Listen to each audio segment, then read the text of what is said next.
આરંભે શુરા અને કામમાં અધૂરા આ કહેવત અમદાવાદ મહાનગરપાલિકાની કામગીરીને એકદમ બંધ બેસે છે. કારણ કે એએમસીએ અકસ્માત રોકવા બીઆરટીએસ કોરિડોરમાં કરોડો રૂપિયાના ખર્ચે સ્વિંગ ગેટ સેન્સર ગેટ તો લગાવી દીધા, પરંતુ તે હાલ શોભાના ગાંઠિયા બની રહ્યા છે.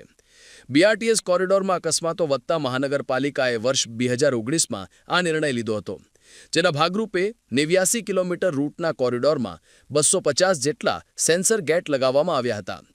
સેન્સર ગેટ લગાવવા માટે અંદાજે 6 કરોડના ખર્ચે ટેકનોક્રેટ કંપનીને કામ સોંપવામાં આવ્યું હતું, પરંતુ મેન્ટેનન્સના અભાવે મોટાભાગના ગેટ વર્કિંગ કન્ડિશનમાં નથી. 250માંથી 48 ગેટ બંધ હાલતમાં છે, જેથી કોરિડોરમાં ખાનગી વાહનોને પ્રવેશતા રોકવા માટે દોરડા બાંધવામાં આવે છે. આ અંગે કોંગ્રેસ પ્રવક્તા મનીષ દોશીએ તંત્રની કામગીરી સામે સવાલ ઉઠાવ્યા છે. તેમણે કહ્યું, સ્માર્ટ સિટી અમદાવાદમાં દોરડા રાજ ચાલુ થઈ ગયું છે. બીઆરટીએસ ભ્રષ્ટાચારનું કેન્દ્ર બની ગયું છે.